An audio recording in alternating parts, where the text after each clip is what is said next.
So the glitter has settled.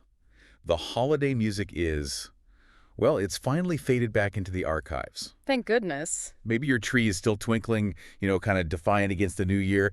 And everywhere you look, social media, magazines, it's that relentless message. Oh, new year, new New you. year, new you. Exactly. It says pressure for new goals, a new body, new habits, new mindset.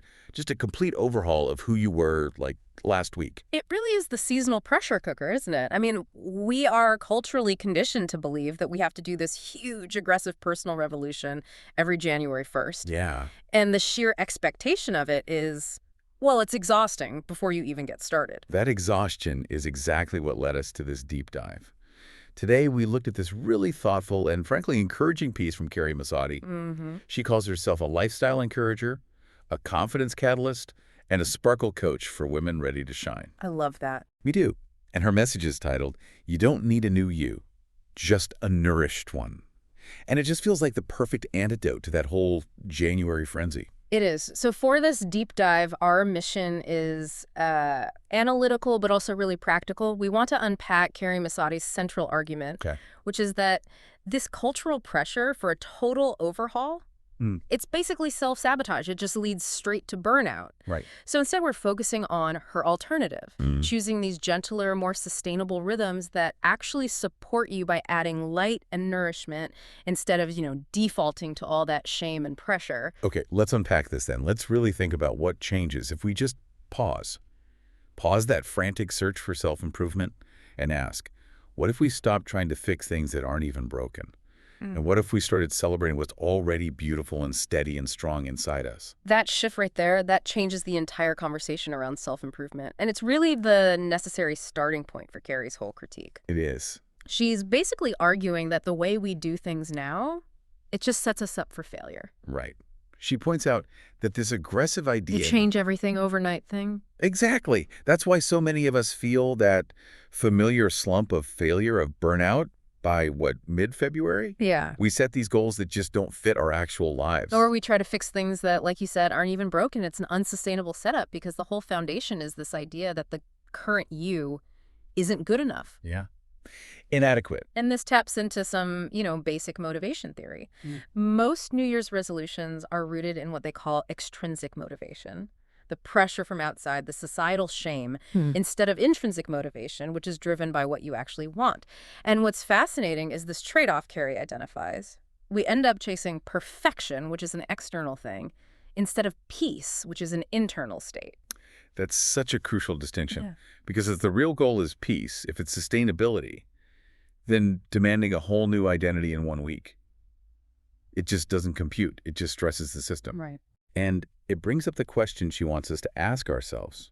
What if we focused on asking, where can I add light, nourishment, and care, instead of demanding we just discard the current version of ourselves? And in doing that, she gives this powerful moment of validation.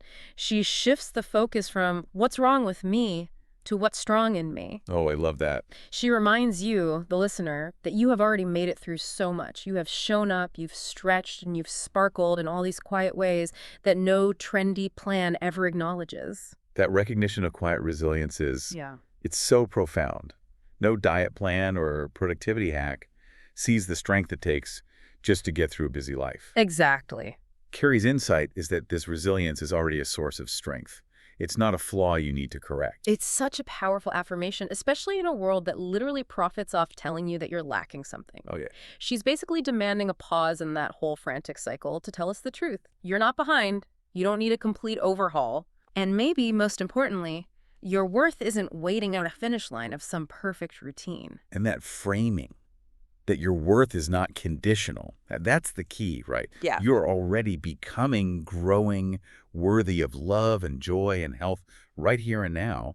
I mean, that's a huge deal when you think about how the multi-billion-dollar wellness industry basically runs on you chasing future perfection. Absolutely. And that affirmation, it provides the foundation for her second key point. Pivoting from pressure, which shrinks you, to nourishment, which expands you.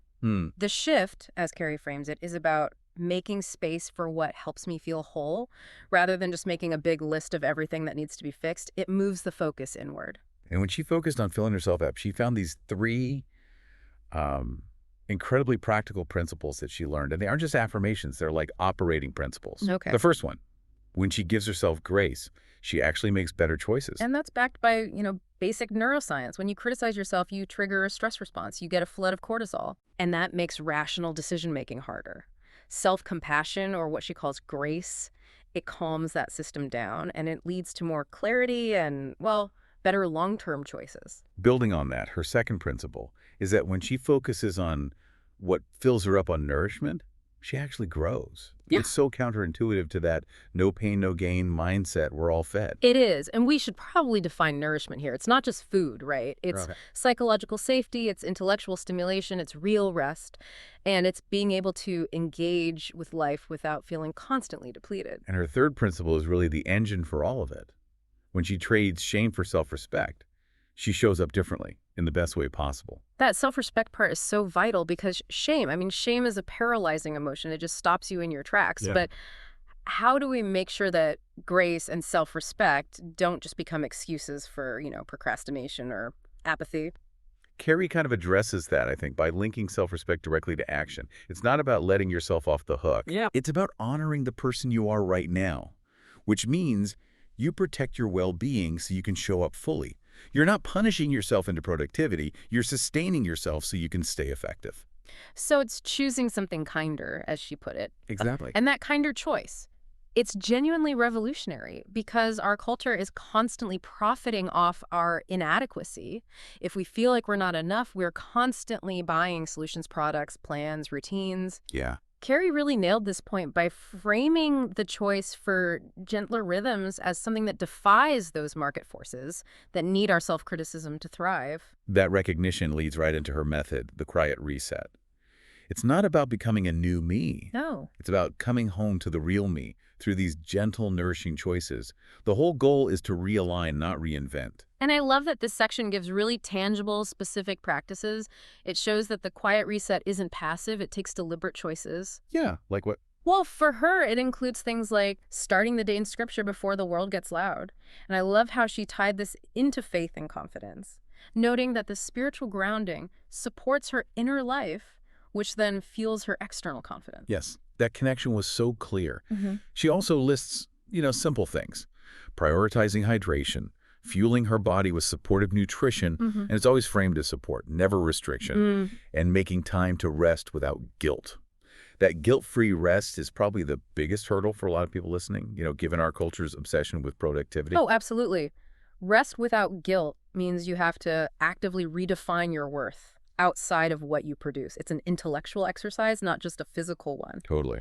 And then she mentions just adding light to the day, a prayer, a good book, wearing something sparkly, listening to music. They're not huge, monumental tasks. They're just small, consistent acts of self-care. The pivotal check-in question she offers, though. Yeah. That's the real game changer. What's that? Instead of automatically asking, what should I be doing? The question becomes, what would feel supportive right now? And that's the whole distinction, right? Obligation, which drains you, versus care, which restores you.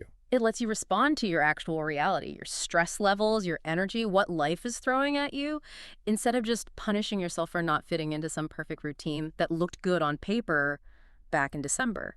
And when I read Carrie's instruction to honor my body and spirit with the care they deserve, rather than, punishing them into an acceptable version, it just immediately reminded me of time last year. Oh, yeah. Yeah, I was chasing this really aggressive morning routine I saw other people doing. And I realized my whole rigid pursuit of optimal efficiency, it wasn't really about being healthier. It was hiding this deep self-criticism that told me I wasn't enough unless I was constantly producing. I think a lot of us can relate to that. So switching that internal check-in to ask what will actually help me feel energized, not depleted, Yeah. it changed everything. Yeah. It meant sometimes the most supportive thing to do was sleep longer. That integration of practical needs with self-respect is so key. And this leads into her final point, which is about supporting the whole self. Right.